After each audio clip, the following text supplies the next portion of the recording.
perkenalkan, nama aku Elvira Putri Arianti. Kalian bisa panggil aku Vira.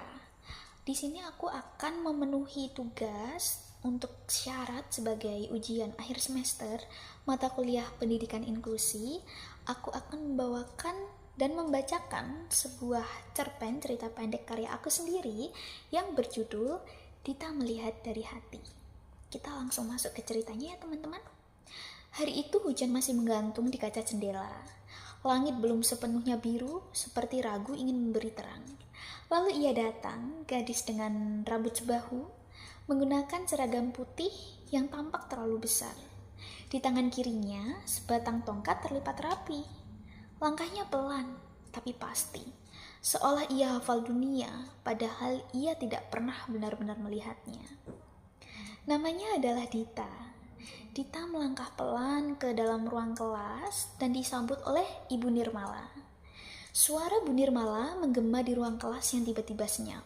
Lalu ia berkata, "Dia akan belajar bersama kalian mulai hari ini ya anak-anak. Namanya adalah Dita. Dita ini adalah tunanetra. Jadi ibu harap anak-anak bisa berteman baik dengannya." Kalimat itu tak menggetarkan kelas, tapi menggetarkan sesuatu yang samar di dalam dada. Lalu aku duduk di sebelahnya. Awalnya karena ditunjuk oleh Ibu Nirmala, tapi lama-lama karena aku ingin duduk di sebelah Dita. Dita tidak pernah melihat mataku, tapi rasanya aku sedang dipandangi dari dalam. Tangannya mahir membaca titik-titik timbul di atas kertas. Aku tidak paham apa yang dia baca dan apa yang dia lakukan dengan meraba-raba kertas itu. Dia sangat hebat, batinku. Telinganya juga tajam menangkap suara-suara samar yang tak pernah aku dengar. Dan hatinya lebih terang. Hatinya lebih terang dari banyak orang yang mengaku sempurna.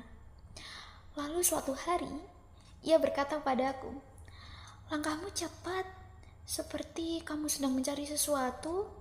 Aku hanya tertawa. Ternyata ia bisa menebak isi hatiku dari cara aku melangkah. Betapa sering aku melewati hari, tapi lupa mengenal orang lain lebih dalam dari sekedar pandang. Lalu sore itu, kami duduk di bawah pohon mangga. Daunnya bergoyang perlahan seperti tangan langit yang menenangkan. Aku bertanya pada Dita, "Dita, bolehkah aku bertanya sesuatu?" Lalu ia menjawab, "Silakan. Apa yang kamu rindukan? Apa yang paling kamu rindukan dari melihat?" Ia diam sejenak. Lalu ia menjawabku dengan pelan, "Bukan warna, bukan cahaya, tapi ekspresi. Aku ingin tahu seperti apa wajah ibuku saat bahagia. Tapi kini aku belajar mengenal bahagia dari suara dan pelukan." Kata-katanya benar-benar menyelinap di hatiku. Bukan untuk dikasihani, tapi untuk dihormati. Karena Dita mengajarkan bahwa mata bisa tertutup, tapi tidak dengan jiwa. Kini kami berjalan bersama. Aku dengan mataku, Dita dengan ingatan yang tajam dan pendengaran yang peka. Lalu kami membaca buku. Kami membaca buku yang sama. Aku dengan pandangan, Dita dengan ujung jari-jarinya, dan kadang kami tertawa tanpa perlu saling menatap. Karena ternyata yang benar-benar saling mengenal tak selalu harus saling memandang. Selesai. Begitulah akhir ceritanya. Apa yang bisa kita ambil dari cerita ini? Kita hidup di lingkungan yang inklusif. Kita melihat, kita berkenalan, bahkan di orang-orang sekitar kita. Banyak orang-orang yang memiliki disabilitas ya. Memiliki sesuatu yang tidak normal dari kita. Apa yang kita lakukan? Kita tidak boleh mengasihani mereka, tapi kita harus menghormati mereka. Aku ambil dari teman aku yang tunanetra. Jadi aku mendapatkan inspirasi dari dia, dari temanku itu.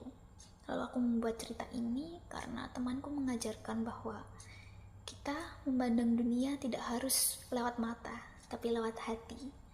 Dan kita harus menghargai mereka, bukan untuk dikasihani, tapi untuk dihormati. Selesai ceritanya teman-teman. Semoga bisa diambil pesan-pesan baiknya ya. Dadah.